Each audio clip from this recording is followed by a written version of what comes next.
further ado, let's get started. So hello everyone, my name is Matt.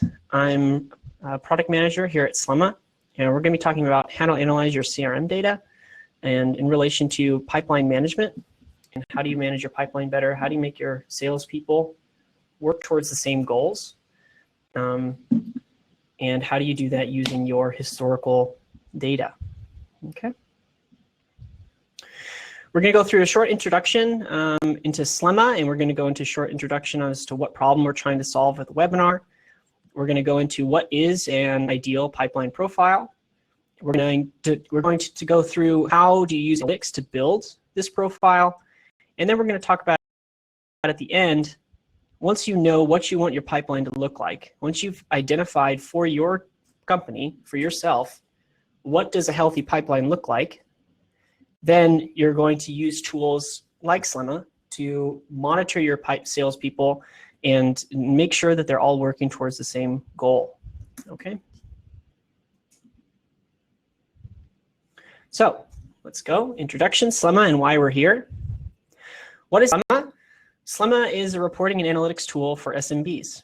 Our mission as a company is to provide you with the tools and resources you need to not only grow, but grow well. And what we mean by that is simply everybody's moving towards trying to get new customers, but if you don't know where you are as a company, then you're not going to be able to go forward. And so we want to provide small companies with the ability, small medium companies with the ability to have reporting like the big guys and really be able to talk about their data and report it effectively. We have 75 different integrations, and 7 of those are integrations to CRMs. And we've been really focusing on CRMs and learning about our customers and what problems are they solving, which is why we're able to provide this webinar and show what we've learned from our customers. We also have custom data sets. If you have a CRM that is not listed here, custom sets will allow you to use our API and pull data from pretty much anywhere. Another alternative is to use Google Sheets. You can call APIs from Google Sheets, pull the data into there, and then use our integration with Google Drive in order to pull the information. Okay. So that's kind of who we very basics. You can obviously go to our website. You can read a little more about us. You can go to our connectors pages to see what other supporting integrations we have, which obviously there's a lot more than this. You can look at our marketing ones. You can look at our project management ones, our databases, and that sort of thing. So why are we here? Pipeline analytics is kind of difficult to get into, and figuring out what your goals should be when you're talking about your pipeline, which is different than forecasting, right? Pipeline analytics is different than forecasting. So forecasting is pretty much just taking what data you have and saying, okay, what's most likely to happen 2 months from now, 6 months from now. Pipeline analytics is looking at your pipeline and saying, how can we change what's going to happen? How can we make it better? So what we're trying to do is, how do I know if my pipeline is doing well? And once I figure if my pipeline is doing well, how do I coordinate and monitor my sales reps towards the same goal, towards making sure that we maintain that healthy pipeline? Because it's 2 different questions, right? It's like, one, I need to know if I'm doing well, and there's really like limited information to tell me if I'm doing well online and other things. And then how do I make sure my salespeople stay the course throughout time? Okay. So we're going to answer these questions by using pipeline analytics to build what we call an ideal pipeline profile. This is going to sound familiar to a lot of you. In terms of, it sounds a lot like ideal customer profile, and it's related, and we'll talk about that. But we're going to talk about how you can build your own benchmark, how you can define for your own company, because each company is different, what your pipeline should look like. And then we're going to basically answer the second question using tools like Slemma. We're going to make Slemma identify for you the things that are out of whack. So you don't have to go and talk to a sales guy to ask him, what deals are you working on that you need help with? You're going to use tools that are going to tell those things for you. Okay, take a drink of water. I lied, it's not actually water, it's coffee, but cool. So what is an ideal pipeline profile? We all know what an ideal customer profile is. If you're a small company, I know that there are small companies here as well as medium size and maybe even some large companies here. If you're a smaller company, this is really something you should look into. What is an ideal customer profile? It's made up of characteristics like company size, company age, what industry are they in, what core features do they require of your product, and for Slemma, for instance, we're really interested in knowing what softwares do they use, because obviously we can't. It's easier for us to service people that we have direct integrations with, right? So that's what an ideal customer profile is, and there are other elements that you can include in there. But there's lots of information online on how to build your ideal customer profile. So your ideal pipeline profile it incorporates what your ICP communicates, but it's different.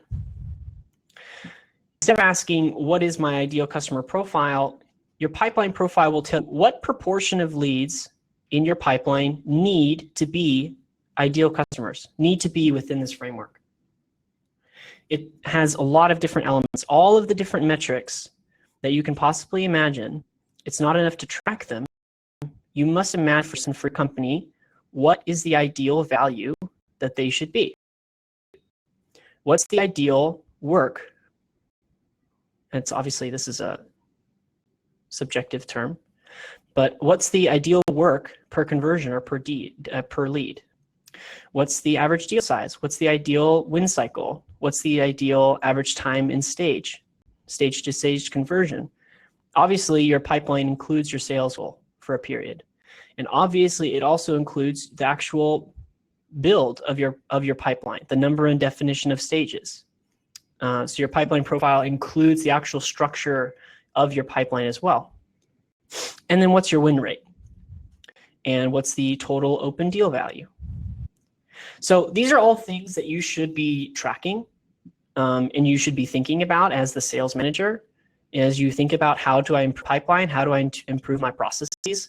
Processes are derived from the structure of your pipeline. And so all of these things work together, and the purpose of the ideal pipeline profile is to build for yourself the benchmark. Because basically the problem is you want to know whether or not you're doing okay, but in reality there's no standard benchmark for all businesses as to whether or not that pipeline is doing great. Obviously win cycle and win rate are the general things where it's like, oh yeah, you want to win rate of X, but it's going to be different for every industry. It's going to be different for each company. If you're an industry disruptor in a certain industry, you can't even rely on the industry standards. So you need to, as an experienced sales manager, with the help of your salespeople that have been selling the product for a long time, define your own benchmark and figure out for yourself what should be my ideal profile. Okay, just through my notes here. So for the rest of the webinar, and we're going to be sending out this presentation afterwards, so you guys can look at it and you can have a list of these metrics and things like that. But for the rest of the webinar, we're going to be talking about a very basic methodology that you can use to start identifying what these metrics should be. What should your profile look like using your historical data? And we're going to analyze your historical data just using pipeline analytics. Okay. So before we go into step 3, I'm just going to look back to the chat, make sure there's been no things there. Okay. If you have questions about what I'm talking about in the moment, go ahead and add it in the chat and I'll check back. And then of course you can add it to the questions and answers section there as well. Cool. So we've introduced the idea of the pipeline profile. This is your benchmark. This is what you're going to decide for your own company. What should my pipeline look like? It's going to involve all of those very standard metrics that tell you about your pipeline health. But all those pipeline health metrics do is tell you what's going on. They don't tell you what should be going on.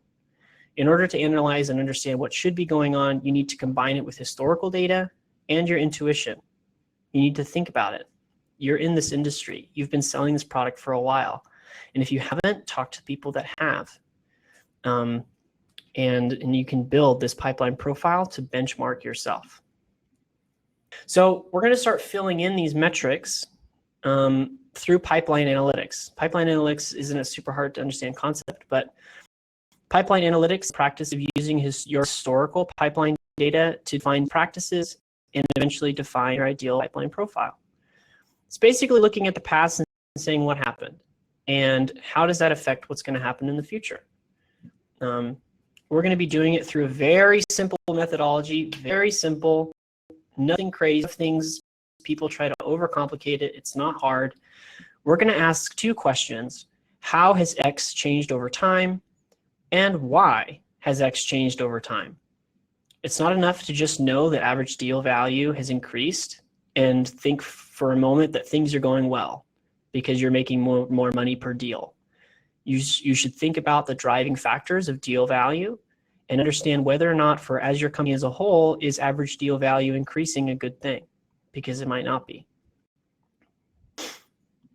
Okay.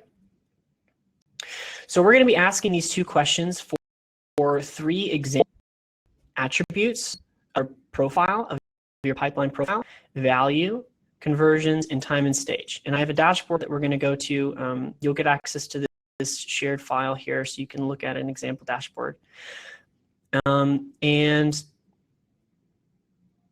we're going to be replacing the X here. So how has the value of my pipeline changed over time? Do I know what caused it? How has the conversions of my pipeline changed over time? How has the time and stage changed over time?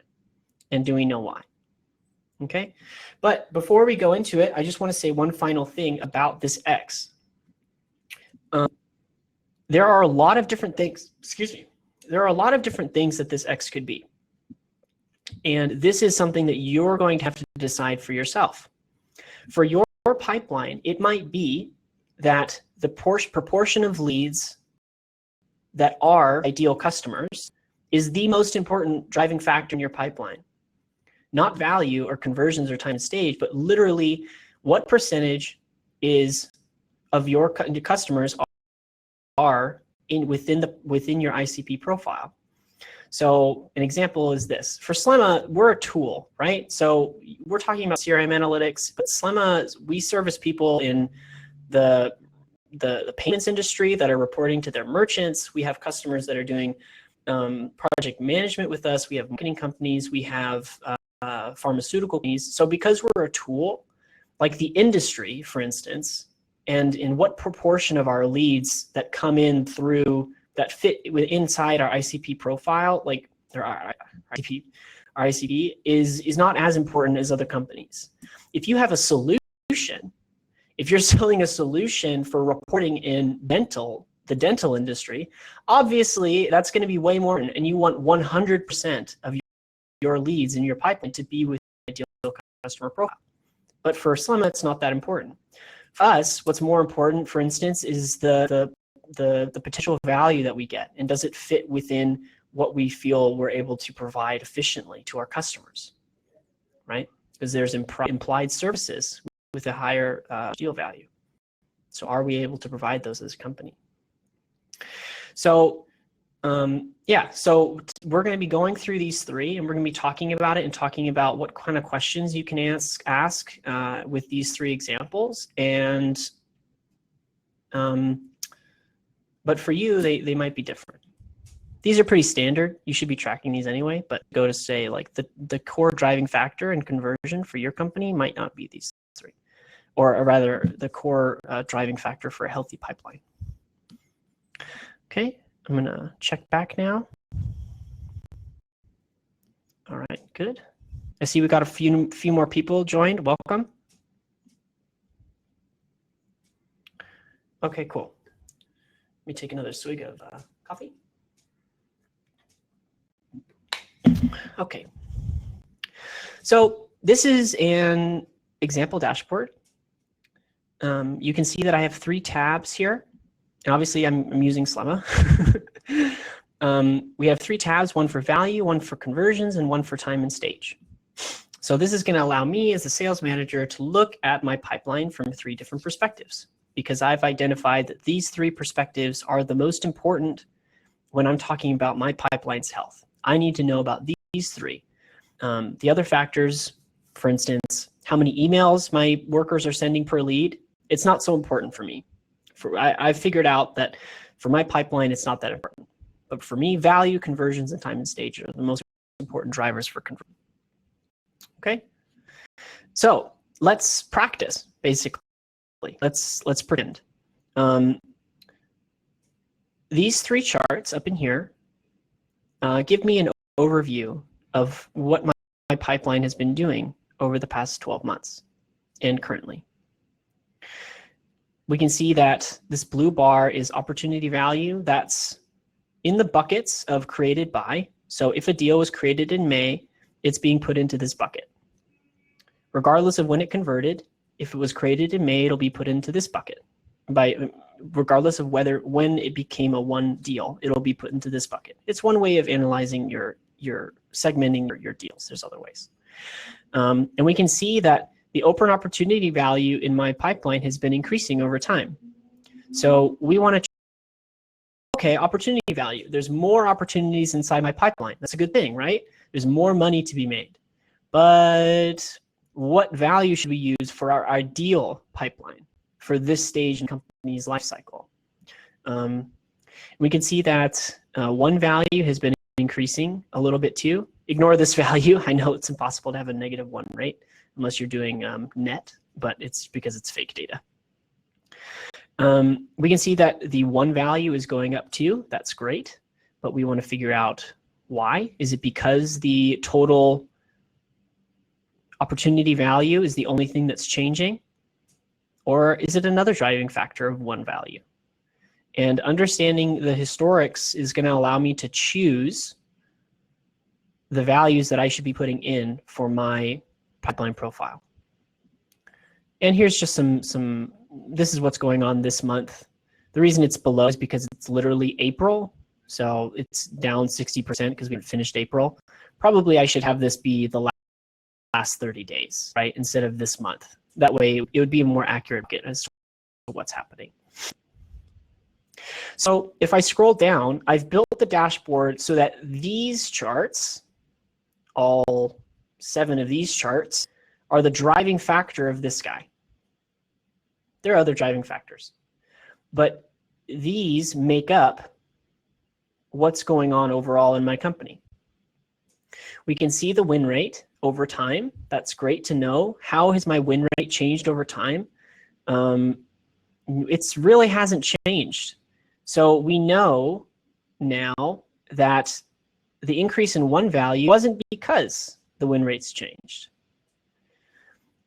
Win rate this month, just for comparison, and I've inserted a sales goal just as a text value here, monthly sales goal. We're going to be using that down here chart. Leads to win ratio. This is a nice metric.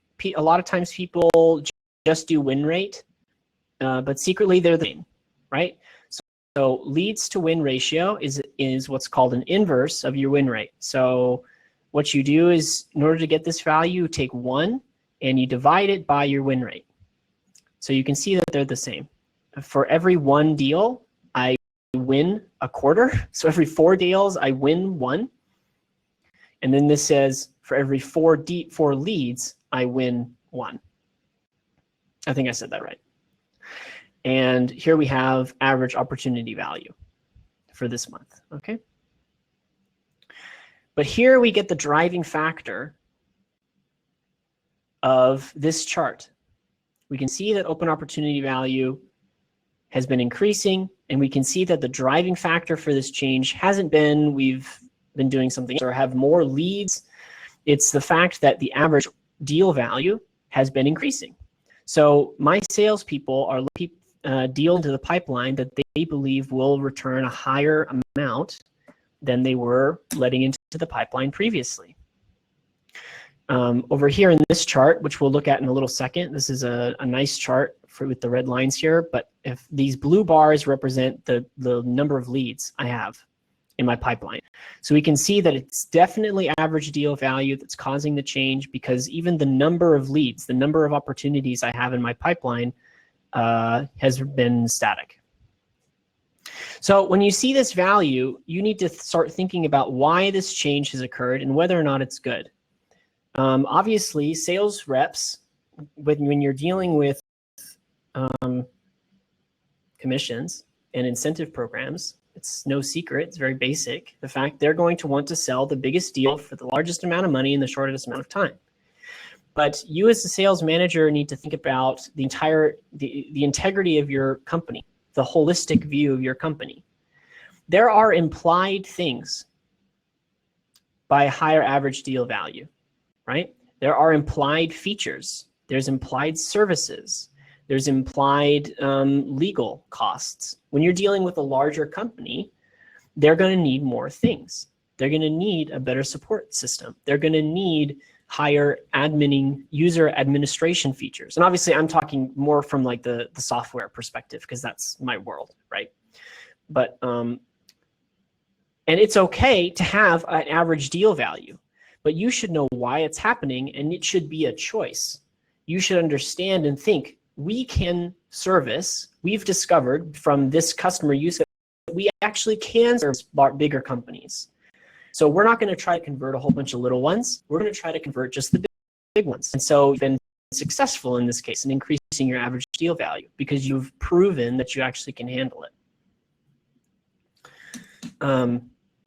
And so when you go back to your ideal profile, you've proven that your ideal deal value, your ideal opportunity value is higher. Maybe it's 2K. Maybe you haven't reached your ideal value. But if you've seen it go up, and at the same time you've seen short-term churn increasing, meaning the number of companies that are leaving you and stop paying you that converted in the last couple of months is also increasing, then it doesn't matter that you're converting larger deals, because they find out that your service doesn't actually fit their needs. The salesperson did a great job on converting them, but you couldn't, what's the phrase? I forget the saying. No, you couldn't prove it. It wasn't there. So your ideal deal value is actually somewhere around 900. And so this is the benefit of setting your own benchmark. You understand that for your pipeline to be healthy, the average opportunity value for each of the deals inside your pipeline should be around X. And so that way, when you go into building and monitoring your sales processes, you're going to be able to identify when your salespeople have gotten out of line, when they're bringing people in without explanation, exceed your certain values. Oh, whoa, I totally didn't look at the time. Okay. So here we have this chart here. I do want to hit on this really quickly. This is a really nice chart that tells you how many leads do you need in order to meet your sales goal. The way it's calculated is by taking your sales goal, dividing it by your average opportunity value.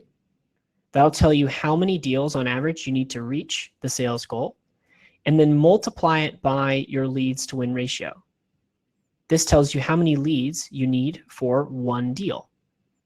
So it logically follows. If you take the monthly sales goal, divide it by the value you need, the value you get per deal, that'll tell me how many deals you need in order to reach 100K, multiply that by the number of leads, and you can then bring that back to marketing.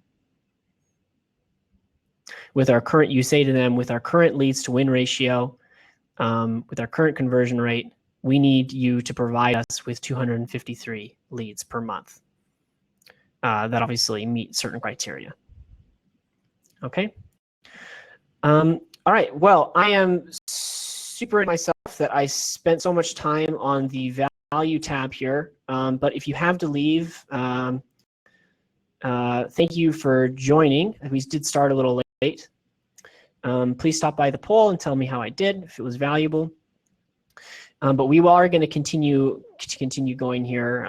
Hopefully, a lot of you have time, and we can continue learning together. Conversions. It's the same process. We want to understand how our conversions have changed over time and why. And it's the same idea. We have the overall up here, the win rate, and the overall stage-to-stage conversion historically. And then we have the overtime of each conversion. So this is just lead to contacted conversion. This is stage 1 to stage 10 over time. And seeing how it's changed is going to allow you to, with the context of understanding what happened with your company, what new white papers have you included, what processes have you, what new materials have you presented to help increase this conversion, what do you know has been going on that's affected this metric? And from that, you're going to be able to identify what's a good conversion between lead and contacted. Okay?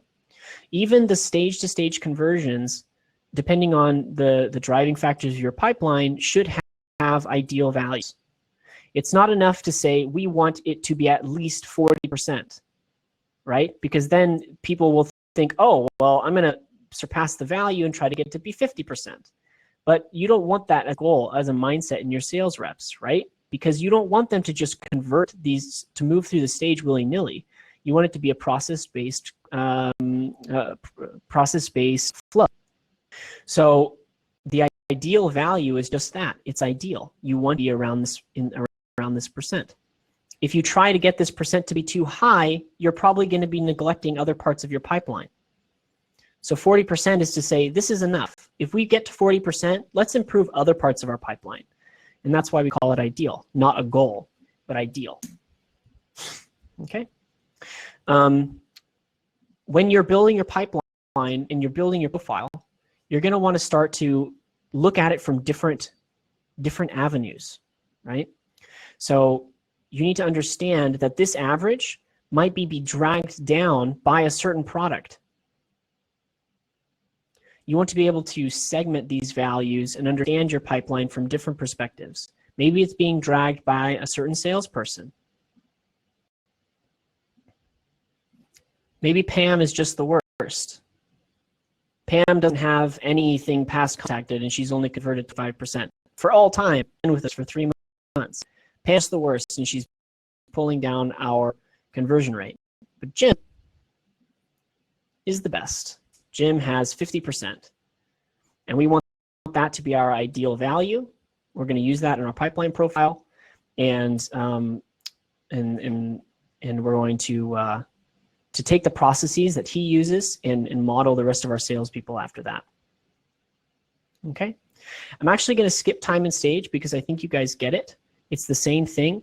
If you have a low day in contacted, okay, sorry. This is average days in stage. So here, deals are only spending 1/3 of the day in contacted. This speaks to the structure of your pipeline. Maybe this contacted stage doesn't exist. In other words, it's not an actual step in the buyer's journey. And that's why your salespeople go boop, boop, boop. It just skips right through this stage because it doesn't exist. But proposal is almost 9 days. Maybe you're missing a stage, right? It's all part of your profile. Figure out what's the actual buyer's journey, and you can do that. Time and stage is a really great way to figure out if you're missing or if you have too many stages. Okay? Yeah, Pam is the worst. Okay, cool. So I hope that makes sense. We're going to go into monitoring now and how do you monitor, but it's not complicated, right? The idea is that you need to build your own profile. You need to build your own pipeline profile. These are very standard metrics, and you should figure out from your experience and from your data, which of these metrics are the most, which of the ones are the driving factor in what you define to be your healthy pipeline. You can't look up online and say, how do I know if my pipeline is healthy? There's no benchmark for you. There's no number. So you need to, with your intuition, figure it out on your own. And pipeline analytics is is the first step, basically. You get the historical data, you combine it with your intuition, and you build your first profile. Obviously, it'll change over time. If you're a larger company and you have the analyst resources, you can do what's called regression analysis.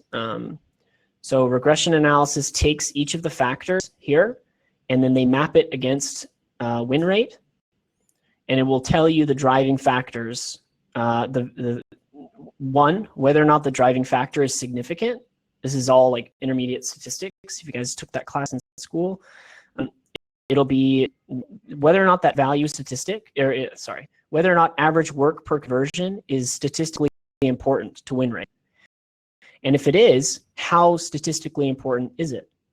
And so that can be, if you have the resources to do that, you can look at regression analysis. There's a lot of, it's not super complicated to understand, but it can provide you a more statistically sound analysis of whether or not, or which one of these factors, which one of these inputs has the great impact on win rate.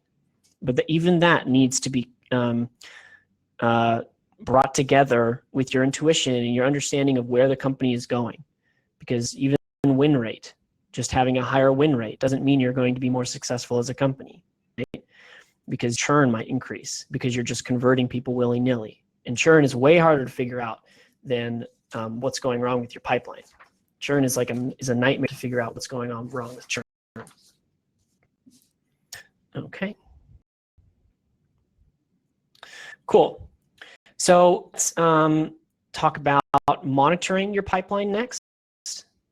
And it's the same aspect. What you do once you have your pipeline profile, you're going to want to use tools, set thresholds to identify when deals fall outside of your pipeline profile. So we're going to use Slemma to highlight deals that are outside our target value or ideal value. We're going to use Slemma to identify deals that fall outside our ideal time and stage. And we're going to use a yes or no. We know that Pam is the worst now. So we're going to just basically say, all right, if Pam's the worst, then we want to know what deals she has. All right, so let's open it. And this is a very simple report, but it's super powerful. The data is very different from the last report, so don't worry about it.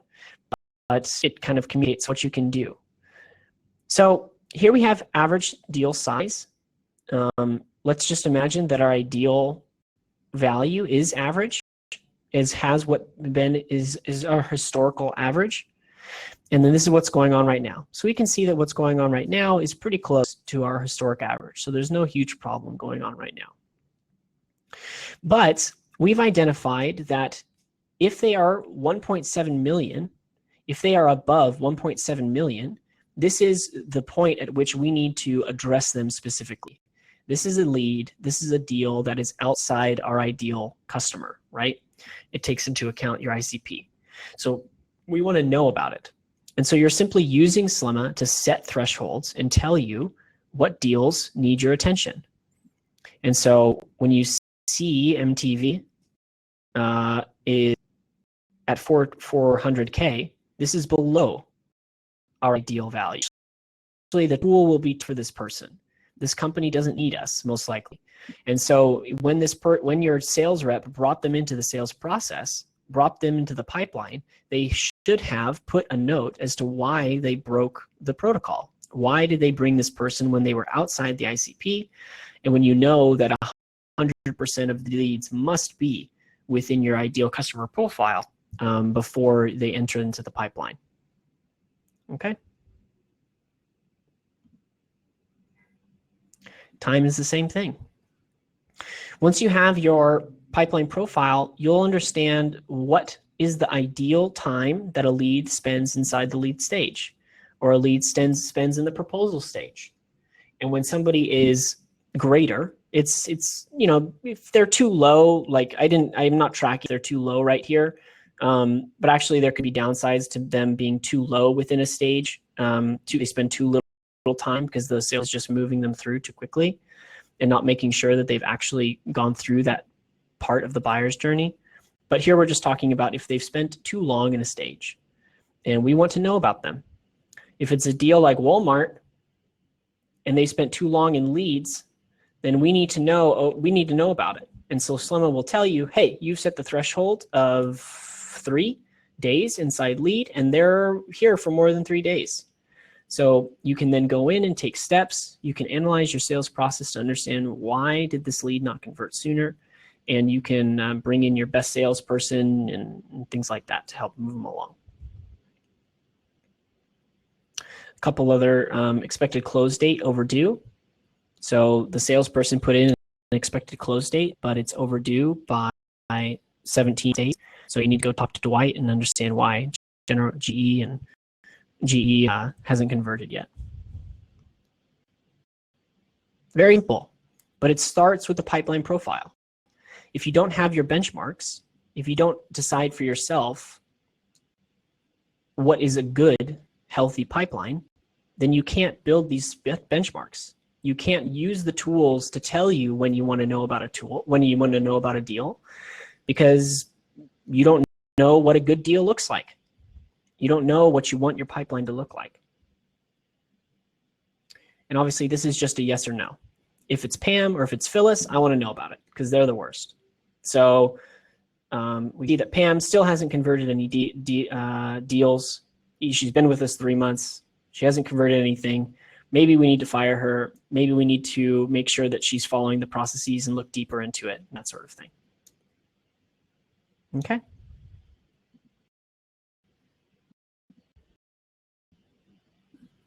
So let's go back.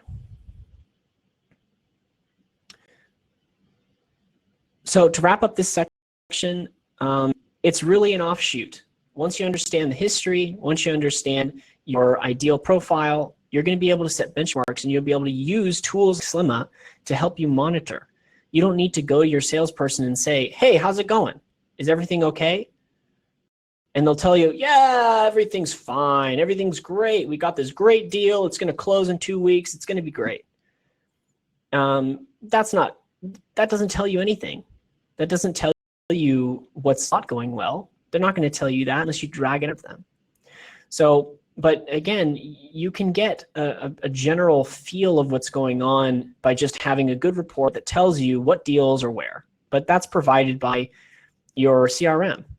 CRMs tell you what's going on right now. But we're talking about, how do I be proactive with my pipeline? How do I proactively choose what my pipeline should look like? So one, you use pipeline analytics to figure out what you decide. This is what my pipeline should look like. These are the most important aspects of my pipeline. And two, you use tools like Slemma to then tell you when things break that mold. And then you can take action to bring them back in and to monitor your salespeople and make sure that they're moving towards the same goal. So that's my message. That's our message. That's what we've been seeing our customers do with Slemma. We're seeing them monitor and have Slemma point out for them when something doesn't fit their mold. And yeah, I hope it's valuable for you. If you have any questions about our integrations, if you have any questions about Slemma as a tool, you can email me directly at matt@slemma. If you have any sales questions, you can email Mimi at slemma.com. And we will be sending out a follow-up email with these example dashboards, and I think the presentation as well, even if it's a very simple presentation. Okay, cool. So I'm gonna jump into these questions now. I hope Abraham and Arjun are still here, but we will take a stab at answering them. And if you have more questions, please add them on to the end and I'll answer them now. Okay. So how do you manage your sales pipeline so that you get the best closing forecast? So from my perspective, I'm in the reporting space. Obviously, my first question is, how's your data, right? So are your salespeople putting in information that you need to know whether or not they're going to close? So you can use tools like Slemma to tell you whether or not they're doing that. So for instance, if you need industry, if industry is a really high driving factor and whether or not they're going to close. If they don't put industry in, you can have Slemma tell you what deals have not had industry put into them by simply filter by NA, right? So you filter deals out, whether if they have no value for that custom field, right? Another example is, oh shoot, what was I going to say? This closing forecast. Okay, so it goes back to identifying like what are the key driving factors. Obviously, you shouldn't, if you have a close rate, an estimated close, don't do it for your first. Don't have your salespeople guess whether or not they think the deal will close. Figure out which stage really tells you how likely they are to close. Once they've gotten through stage 3 to 4. Once they've made that transition, they have 3 more stages left. But after 4, we have a pretty good idea on whether or not they're going to close and when. And use that data to make a better closing forecast. So it's all about understanding your data, making sure that your salespeople are actually putting it in. If you don't have like tools to tell you that if they're not putting it in, then you can't monitor your process. It's not enough to just tell people, hey, make sure you put in this information. They're not going to do it. You need to. That's why you manage them. They're not going to do it because they're lazy. People are lazy. So you use a tool to say and point out, hey, you're not doing your job. And making sure you have the right data, and then figuring out the driving factors of win rate, both through intuitively and through your data. So that's my point in the right direction. I hope it's valuable. Okay, Arjun. How to monitor the team to see if they are actually following the plan prepared by them. In most cases, their plans are not serious enough to follow up. How to bring this seriousness and correlate their plan, visits, forecasts to be in sync. This foolproof mechanism is the need of the hour. It's an interesting question.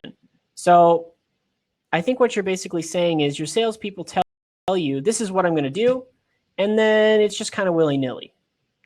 So my suggestion is, I assume the plan that they come up with is metric driven. First off, it's not, I'm going to close deals that look more like this. I don't know. It's going to be, I'm going to do X, right? And if it is that, then have them build a dashboard. With a tool like Slemma, you don't need to know coding in order to build reports, right? It's all through the UI. So if they're there and they're able to build the report, they set their own thresholds for themselves. They've set the goals. They've told you what they're going to do. So tell them, I don't want your words. I want a report that has the bars that tell me what things you're going to do for me. And then that way in 2 months, we can look at the report and see very clearly whether or not you've done your plan. And I think that's the first step. If it's not, obviously goals need to be smart, right? And smart goals mean that there's a number attached to them. So make them have the number and make sure they have access to the data to prove whether or not they've done it, and then show you with a report.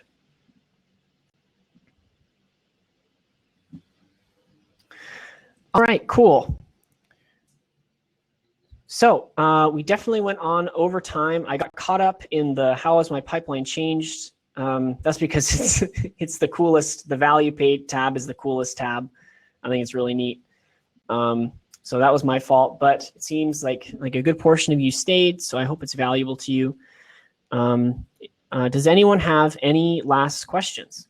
You can just put them into the chat, or you can put them into the answer.